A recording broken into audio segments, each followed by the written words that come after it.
Welcome once again, friends, to First Baptist Church, Grand Cayman. Thank you for joining us for our continued daily thoughts from the book of Numbers. And today we'll be skipping in and out of Numbers chapter 16, which I'm entitling Co-Belligerence. There's nothing new about protest movements. Here in Numbers 16, there's an intriguing alliance between a man called Korah, a Levite who had, with others, a key part to play in the service of the tabernacle, that movable tent wherein the very presence of God was to be found, and a couple of other guys from the tribe of Reuben, Dathan and Abiram. As the chapter describes it, as it moves like a movie between one set of protesters and the other, it's easy to miss that though both are protesting, in actual fact, they have rather different agendas. Bear with me as we dig into that for a few more moments. Specifically, Korah appears to think that because he has the responsibility he has in the tabernacle, then he can't quite see perhaps why he shouldn't have the top job as well. Verses 9 and 10, we read, "He has brought you and all your fellow Levites near himself.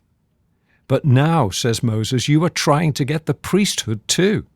It's against the Lord that you and all your followers have banded together. Who's Aaron that you should grumble against him?" Dathan and Abiram's charge is Moses' failure to deliver the promised land. So Moses summoned Dathan and Abiram, the sons of Eliab, but they said, "We'll not come. Isn't it enough that you brought us up out of the land flowing with milk and honey to kill us in the wilderness?" Brackets. You are joking, aren't you? You were slaves in Egypt. That's my bracket, end of it.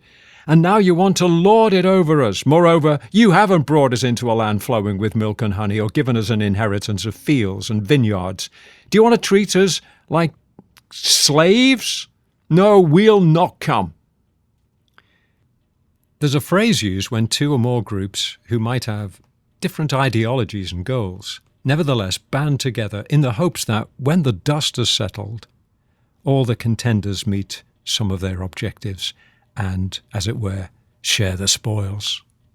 It's called co-belligerence and can be helpful in attaining some shared goals.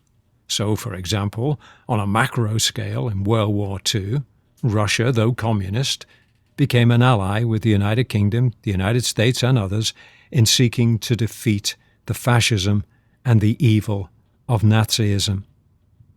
Or on a moral issue, people of different faiths or none may come together to make a stand, for example, on issues of abortion, whether pro-life or pro-choice. Here in Numbers 16 were two groups from very different tribes and differing agendas, and they were banded together in a united attempt to get rid of the perceived common enemy, the supposed power structure represented by Moses and Aaron. There's a large lesson to be drawn from their kind of co-belligerence. Be careful whom you join with. In their case, this was ultimately an anti-God movement against the very institutions the Lord himself had raised up, and it led to disastrous consequences for themselves and for their families.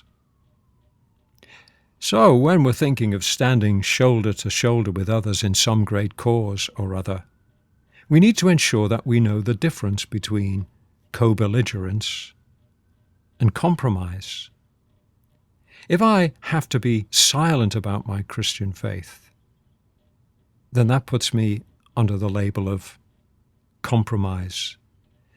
But motivated by that faith with others, I might see mountains of evil removed.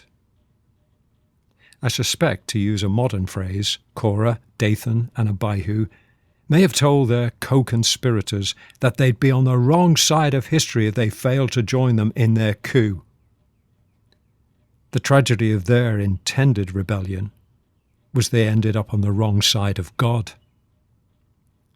Compromise or co-belligerence? God grant us the discernment in these difficult days to know the difference. Amen.